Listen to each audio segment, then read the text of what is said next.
Today's lesson, power plays and penalty kills. All right, the power play, which is when one team gets a temporary, fully legal advantage over the other team. It's as dramatic as it sounds. I'm Kate, this is Fansplain Me. I break down unbelievable stories in sports. Follow along, subscribe, tell me what I got right, jump into those comments and fansplain me when you disagree. A power play happens when one team commits a penalty. Most common minor penalties are like tripping, hooking, holding, slashing, resulting in 2 minutes in the penalty box of shame for the offending player. During that time, the penalized team plays with one fewer skater. So that's usually 5 skaters versus 4. That means that the other team has a man advantage, and that advantage is called a power play. If the power play team scores during a minor penalty, the penalty ends immediately. You served your time, you got scored on, stop taking dumb penalties, serves you right. Now we're even 5-on-5 players again. Game continues. So what is a penalty kill? Well, that's the same in reverse. It is the name for the team with the penalty. The team is shorthanded, and they are on the penalty kill, often abbreviated to PK. They're on the PK. Sometimes you will see power play abbreviated as PP, but it's not often said that way because it sounds like PP. But in stats columns, you'll see PK, PP, and PPG, standing for penalty kill, power play, and power play goal. Anyway, the penalty kill. Their job is simple. It is to survive. Clear the puck on the ice when they can, block shots, protect the middle of the ice in front of their goal, and just do not get cute making fancy moves. If you can get the puck, clear it. Head to the bench, change your players for some fresh legs. Penalty killers get tired fast because they're outnumbered by the power play team, who again has that man advantage. Here's a key rule. When you are shorthanded, you are allowed to ice the puck without it being called icing, which I don't agree with, by the way. I don't know why we reward a team who committed an infraction or penalty by letting them ice the puck. Sorry, you did the crime. You gotta serve your time. No icing, but that's not the rules. So icing, which means, if you don't know, that you can basically launch the puck 200 feet down the ice with 0 consequences, which you cannot do when it is 5-on-5, even strength. So yeah, being outnumbered. That is why penalty killing is exhausting and very good cardio. All right, here's some strategic nuances. Power plays are not random. Most NHL teams run structured formations like umbrella, 1 player at the point, 2 at the circles, 1 net front. There's overload, stacking one side of the ice. 1-3-1, very popular modern setup. 1 at the point, 3 across the middle, 1 in front. Or the Edmonton Oilers strategy, McDavid passes to Draisaitl and he scores from an impossible angle.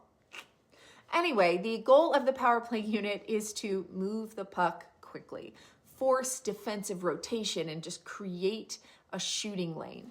And get the goalie moving laterally, because lateral movement is what makes goalies vulnerable. And penalty kills, meanwhile, usually run box formation, which is 4 players in a box, or a more aggressive diamond. Or if you are the Vancouver Canucks, just don't do any of that. Let the other team score so you can just get your player back here because you miss him so much, you know? Anyway, the entire goal of the PK is take away the middle, force shots from bad angles, clear rebounds immediately. All right, here are some bonus power play facts for you. A 5-on-3 power play, which is a 2-man advantage, is extremely dangerous and often results in a goal. Teams get into this situation when they take 2 penalties. Tisk, tisk. A shorthanded goal is when the team who is on the penalty kill, when they score. It's one of the biggest momentum swings in hockey. I mean, when you are peppering a goalie with a ton of shots on the power play, almost scoring, and then the shorthanded team on the penalty kill clears it, creates an opportunity when outnumbered, and scores, oof, it's a backbreaker. Some elite players do specialize in power play production because, space opens up and passing lanes widen. The top 5 power play goal scorers of all time, do you know? I'm going to tell you. Alex Ovechkin, of course. 328 plus goals. Dave Andrechuk, 274 goals. Brett Hull, 265 goals. Teemu Selanne, 255 goals. And of course, rounding out the top 5, Luc Robitaille, 247 goals. Teams often have 2 separate power play units that rotate if the first group doesn't score. Usually known simply as that. Power play first unit, power play second unit, same with penalty kill, unit 1, unit 2. The NHL average power play success rate usually hovers around 20 to 23%. Anything above 25% is considered elite. At the time of this recording, the Edmonton Oilers are currently running a power play percentage of 32.3%, meaning that they score almost 1/3 of the time on the power play, which is absolutely insane and hovers around all-time lead record highs. They set the record for highest power play percentage in the history of the league in the 23-24 season at 32.4%. The Dallas Stars sit in second with 30%, and third place goes to Boston with their power play converting at 26.5%. So yes, even with the man advantage, you still fail most of the time. One last thing, the goalie stick whacking thing. When there are about 5 to 10 seconds left on a penalty, you will often see the goalie on the power play team start smacking his stick loudly on the ice. No, he is not having a mental breakdown. He is signaling to his teammates. The penalty is about to expire, and the penalized player is about to come out of the box. Because once that player leaves the box, it becomes a 5-on-5 again instantly.